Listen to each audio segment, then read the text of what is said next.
Hi all, welcome to my YouTube channel. ನಾನು ನಿಮ್ಮ ಚೈತ್ರಾ ನರೇಶ್. ಇವತ್ತು ಬೆಳಗಿನ ತಿಂಡಿಗೆ ಹಾಗಲಕಾಯಿ ಗೊಜ್ಜು ಮತ್ತು ಚಪಾತಿ ಮಾಡ್ತಿದ್ದೆ. ಹಾಗೆ ಹಾಗಲಕಾಯಿ ರೆಸಿಪಿ ಕೂಡ ಶೇರ್ ಮಾಡ್ಕೊಂಡಿದ್ದೀನಿ. ಇಷ್ಟ ಆದರೆ ನೀವು ಕೂಡ ಟ್ರೈ ಮಾಡಿ. ಫಸ್ಟು ಹಾಗಲಕಾಯಿನ ಹುರ್ಕೋಬೇಕು. ಅದಕ್ಕೆ ಫಸ್ಟ್ ಹುರ್ಕೊಬಿಡೋಣ.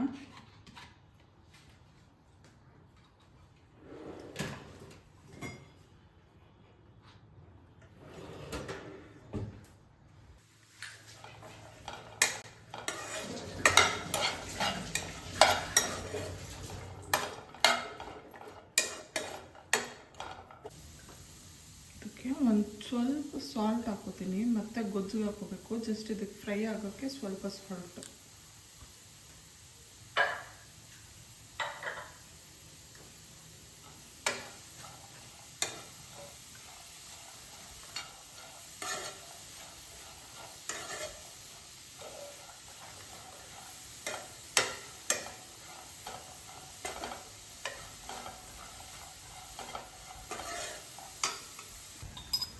ಹಾಗೆ ಇವಾಗ ಒಂದು ಹಾಫ್ ಸ್ಪೂನಷ್ಟು ಆಯಿಲ್ ಕೂಡ ಹಾಕೋತಿದ್ದೀನಿ, ಅದು ನೀಟಾಗಿ ಫ್ರೈ ಆಗಲಿ ಅಂತ.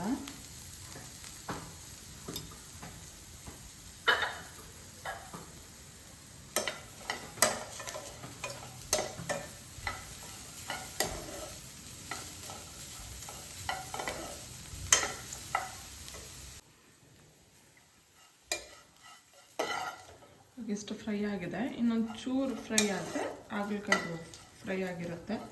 ನೆಕ್ಸ್ಟ್ ಅದರದ್ದು ಗೊಜ್ಜು ಮಾಡ್ಕೊಳ್ಳೋದು ಹೇಗೆ ಅಂತ ನೋಡ್ಕೊಳ್ಳೋಣ. ಇವಾಗ ಇದಾಗಿದೆ, ಫ್ರೈ ಆಗಿದೆ ಹಾಗಲಕಾಯಿ. ಇದನ್ನ ಒಂದು ಪ್ಲೇಟ್ಗೆ ಟ್ರಾನ್ಸ್ಫರ್ ಮಾಡ್ಕೊಳ್ಳೋಣ. ಇವಾಗ ಇದನ್ನೆಲ್ಲ ಒಂದು ಬೌಲ್ಗೆ ಟ್ರಾನ್ಸ್ಫರ್ ಮಾಡ್ಕೊಳ್ಳೋಣ. ಇವಾಗ ಒಗ್ಗರಣೆಗೆ ಕಡಲೆಬೇಳೆ ಮತ್ತು ಉದ್ದಿನಬೇಳೆ, ಈರುಳ್ಳಿ, ಟೊಮ್ಯಾಟೊ, ಹಸಿಮೆಣಸಿನ್ಕಾಯಿ, ಕರಿಬೇವಿನ ಸೊಪ್ಪು, ಹಾಗೆ 1 ಸ್ಪೂನ್ ಶುಂಠಿ ಬೆಳ್ಳುಳ್ಳಿ ಪೇಸ್ಟು. ಖಾರ ರುಬ್ಕೊಳ್ಳೋಕ್ಕೆ ಕೊಬ್ಬರಿ ಮತ್ತು ಕಡಲೆಪಪ್ಪು ಮತ್ತು ಕಡಲೆ ಬೀಜ ಎಷ್ಟು ಬೇಕಾಗುತ್ತೆ. ಇವಾಗ ಗೊಜ್ಜು ಹೇಗೆ ಮಾಡೋದು ಅಂತ ನೋಡೋಣ. ಇವಾಗ ಒಗ್ಗರಣೆಗೆ ಒಂದು 3 ಸ್ಪೂನ್ ಆಯಿಲ್ ಹಾಕ್ಕೊಳ್ಳೋಣ.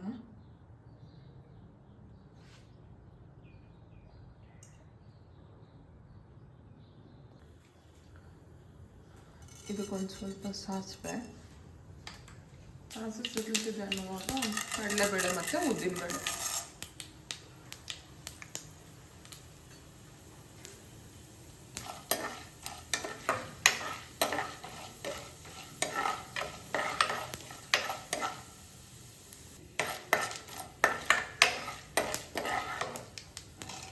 ಅದು ಬೆಂದಿದೆ ಅನ್ನುವಾಗ ಒಂದು ಹಸಿಮೆಣಸಿನಕಾಯಿ,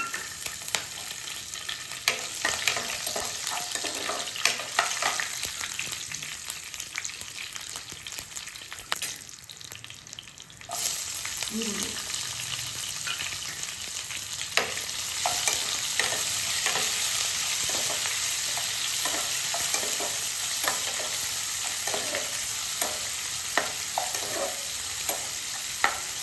ಈರುಳ್ಳಿ ಟ್ರಾನ್ಸ್ಪರೆಂಟ್ ಆಗಿದೆ ಅಲ್ವಾ, ಕರಿಬೇವಿನ ಸೊಪ್ಪು, ಹಾಗೆ ಶುಂಠಿ ಬೆಳ್ಳುಳ್ಳಿ ಪೇಸ್ಟ್.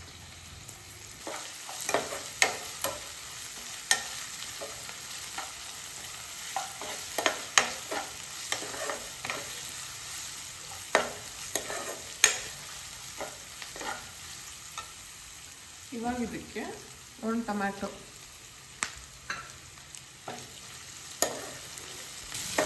ಈರುಳ್ಳಿ ಎಲ್ಲ ನೀಟಾಗಿ ಸಾಫ್ಟ್ ಆಗಿದೆ ಅನ್ನುವಾಗ ಹುರಿದಿಟ್ಟಿರೋ ಅಂತ ಹಾಗಲಕಾಯಿ ಹಾಕ್ಕೋಬೇಕು.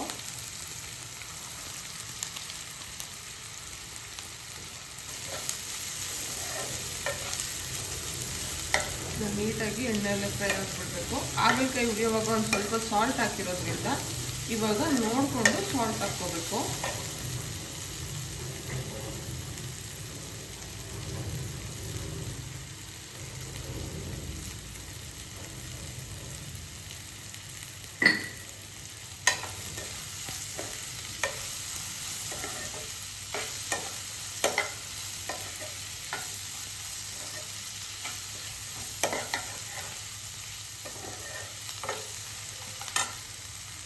ಸೊ ಇದು ಬೇಯ್ತಾ ಇರಲಿ, ಲಿಡ್ ಕ್ಲೋಸ್ ಮಾಡ್ತೀನಿ. ಅಷ್ಟೊತ್ತಿಗೆ ಇದಕ್ಕೊಂದು ಕೊಬ್ಬರಿ ಹಾಗೆ ಕಡಲೆಪಪ್ಪನ್ನು ಕಡಲೆಬೀಜ ಇಷ್ಟನ್ನು ತರಿಯಾಗಿ ರುಬ್ಕೋಬೇಕು. ಬೆಂದಿದೆ ಅನ್ನುವಾಗ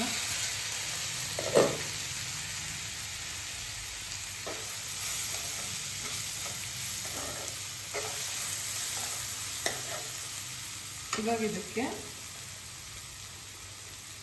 1 ಸ್ಪೂನ್ ಧನಿಯಾ ಪೌಡರು, 1 ಸ್ಪೂನ್ ಸಾಂಬಾರ್ ಪೌಡರು, ಆಮೇಲೆ ಖಾರಕ್ಕೆ ಎಷ್ಟು ಬೇಕಷ್ಟು ಖಾರದ ಪೌಡ್ರು ನಾನು ಇಲ್ಲೊಂದು ಅರ್ಧ ಸ್ಪೂನ್ ಹಾಕ್ಕೊಂಡಿದ್ದೀನಿ. ನೀಟಾಗಿ ಇದನ್ನೆಲ್ಲ ಮಿಕ್ಸ್ ಮಾಡ್ಕೋಬೇಕು.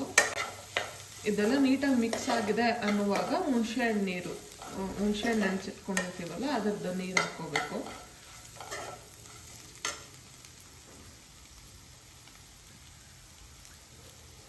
ನಾನು ಇಲ್ಲಿ ನೆನೆಸಿಟ್ಟಿರೋಂಥ ಹುಣಸೆಹಣ್ಣು ನೀಟಾಗಿ ಸ್ಕ್ವೀಸ್ ಮಾಡಿಕೊಂಡು ಆ ಸಿಪ್ಪೆ ಎಲ್ಲ ಏನಿದೆ ಅದನ್ನೆಲ್ಲ ಸಪ್ರೇಟ್ ಮಾಡ್ಕೊಂಡಿದ್ದೀನಿ.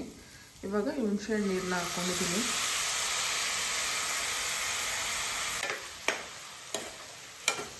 ಅದೊಂದು 2 ನಿಮಿಷ ಹುಣಸೆಹಣ್ಣು ನೀರೆಲ್ಲ ಬೆಂದರೆ ಆ ಕಹಿ ಎಲ್ಲ ಹೋಗುತ್ತೆ.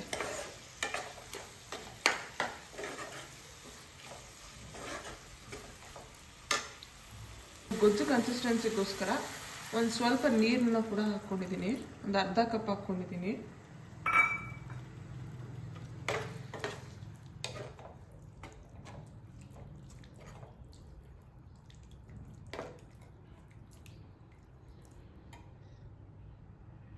ಇದು ಚೆನ್ನಾಗಿ ಕುದೀತಿದೆ ಅನ್ನುವಾಗ ಆವಾಗ ಕೊಬ್ಬರಿ ಮತ್ತು ಕಡಲೆ ಬೀಜನ ಪೇಸ್ಟ್ ಮಾಡಿ ತರಿಯಾಗಿ ರುಬ್ಕೊಂಡಿದ್ವಲ್ಲ ಅದನ್ನು ಹಾಕ್ಕೋಬೇಕು.